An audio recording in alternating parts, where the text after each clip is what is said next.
Well, 4 years ago, Robert F. Kennedy Jr., who has spent his entire adult life trading on and profiting from his famous father's name, wrote, quote, "American and global consumers of measles vaccines will learn that they have been misled by the pharmaceutical industry and their captured government agency allies into believing that measles is a deadly disease."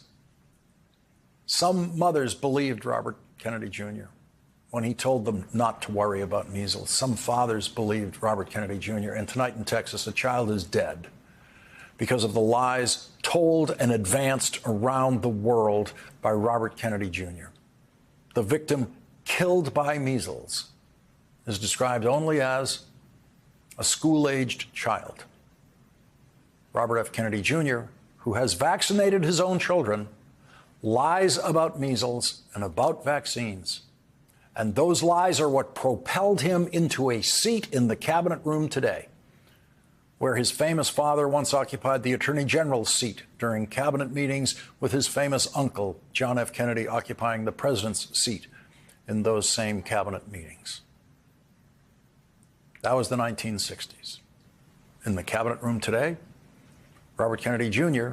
showed not the slightest sign of being even slightly moved by a child who was not vaccinated for measles being killed by measles.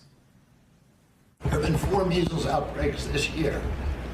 In this country last year, there were 16. So it's not unusual. We have measles outbreaks every year. No big deal, not unusual.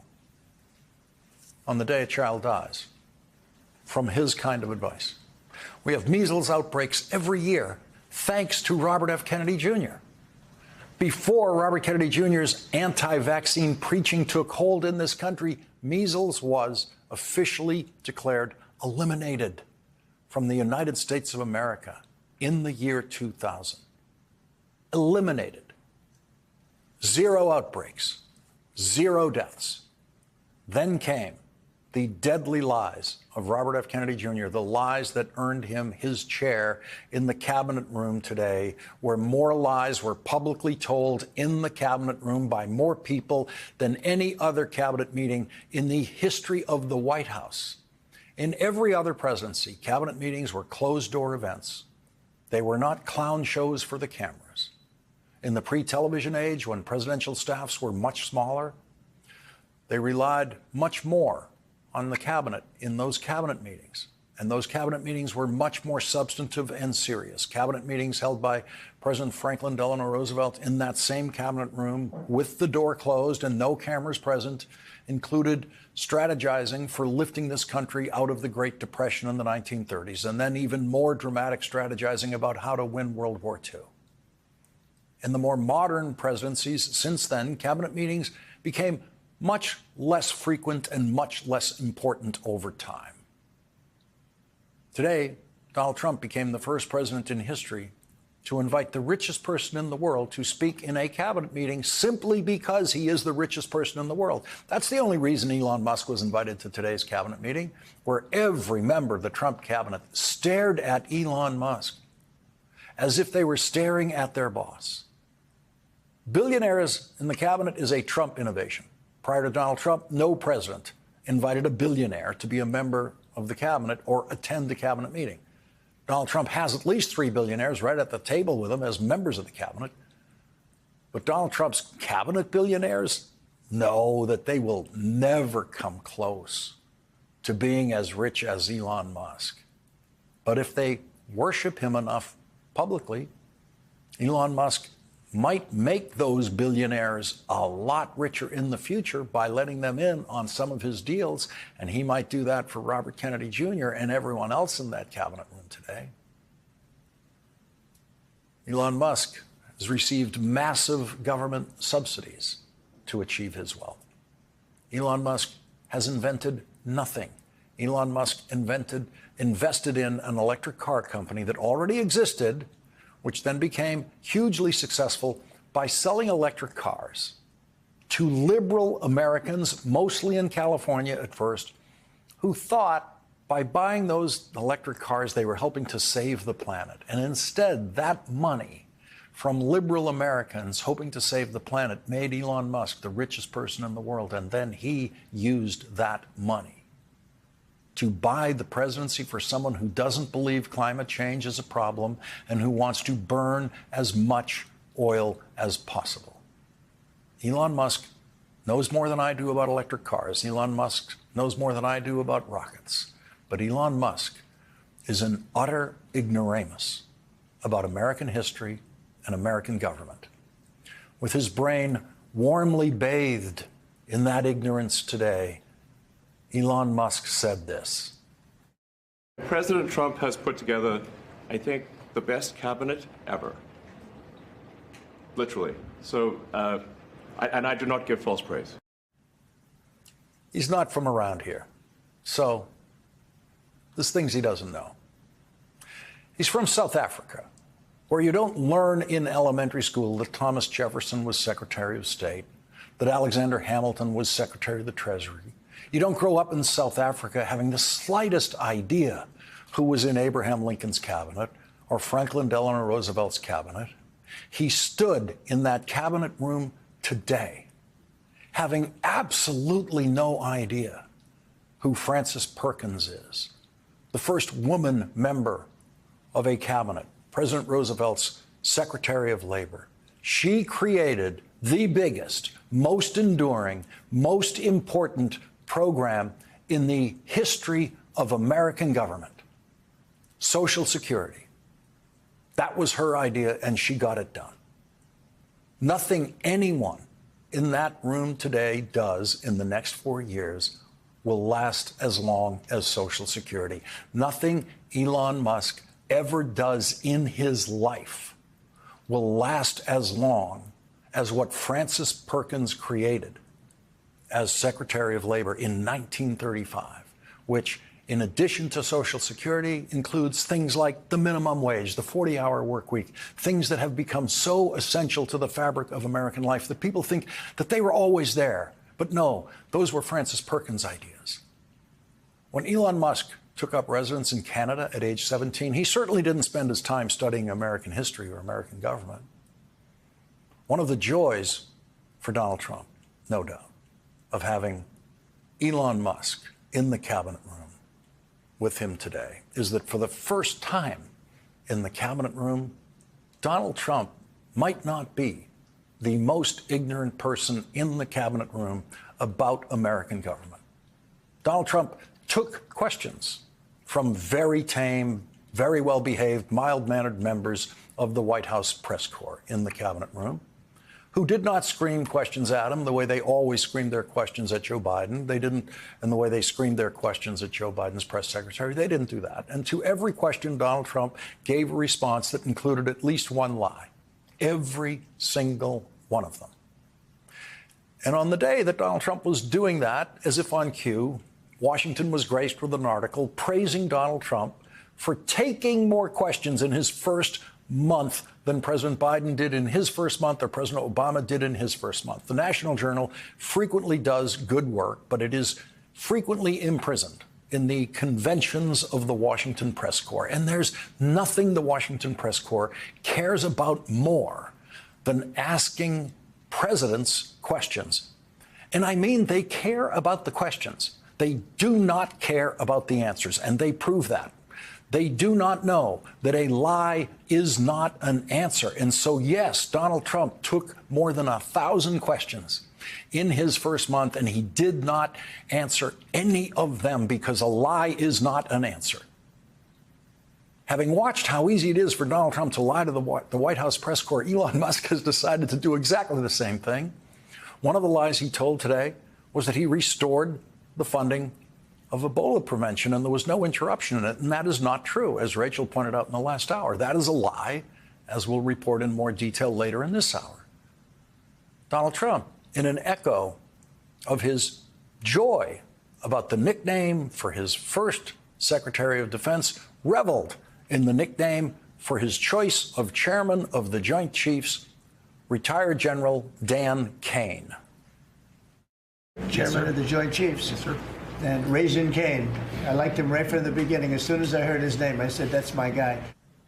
Raising Cane, that's my guy. The guy who chooses people based on their nicknames is not going to give you the best cabinet ever. We are going to appoint Mad Dog Mattis as our Secretary of Defense.